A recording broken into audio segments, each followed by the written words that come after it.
Le Roubaix est la région avec la plus forte densité d'investissements français en Chine et le plus grand nombre de résidents français. L'ambassadeur de France Laurent Billy s'est toujours soucié du Roubaix et est revenu à Wuhan. Il a rappelé l'histoire de la Chine et de la France travaillant ensemble pour lutter contre l'épidémie au cours de l'année écoulée.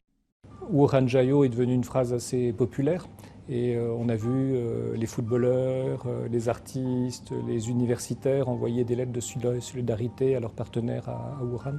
Après l'épidémie de la nouvelle pneumonie de coronavirus au début de l'année dernière, l'ambassadeur Laurent Billy s'est toujours soucié du Roubaix sous l'impact de l'épidémie. À ce moment-là, il a enregistré une vidéo exprimant son soutien à la lutte de la Chine contre l'épidémie et manifesté son inquiétude pour la population du Roubaix. Le consul général de France à Wuhan, Olivier Guyonvarche, est également resté à Wuhan à cette époque et a passé 76 jours confiné avec les habitants.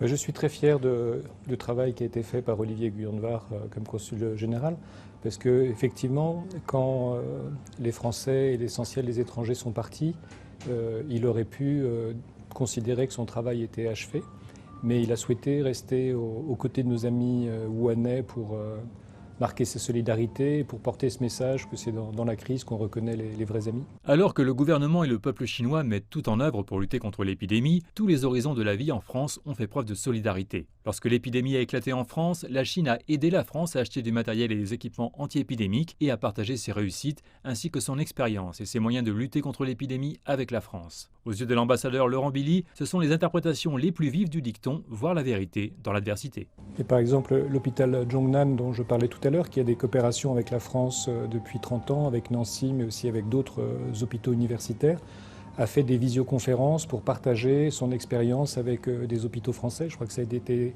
des échanges qui ont été très utiles. En juin de l'année dernière, les ambassades allemandes et françaises en Chine ont lancé le Fonds culturel spécial germano-français de Wuhan, dans l'espoir de rendre hommage au courage des habitants du Roubaix et d'aider les artistes à sortir de la situation difficile causée par l'épidémie. En octobre, l'ambassadeur Laurent Billy est de nouveau venu à Wuhan pour participer à la réunion médiatique de la série d'activités du Fonds culturel spécial.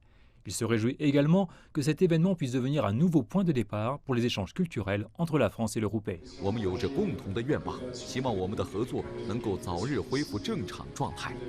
Maintenant que le Roubaix est en bonne santé et de retour, il regorge d'opportunités. Mais de nombreux pays continuent de lutter contre la nouvelle épidémie de coronavirus. L'ambassadeur Laurent Billy estime que l'expérience du Roubaix s'apparente à celle du phénix et de sa renaissance des cendres, ce qui a donné aux gens force et confiance. Et en tout cas, c'est des résultats qui sont, je dirais, très encourageants. Et en tout cas, on fait le maximum aussi en utilisant les réseaux numériques pour pouvoir maintenir la coopération en attendant que la vie revienne complètement à la normale aussi en Europe.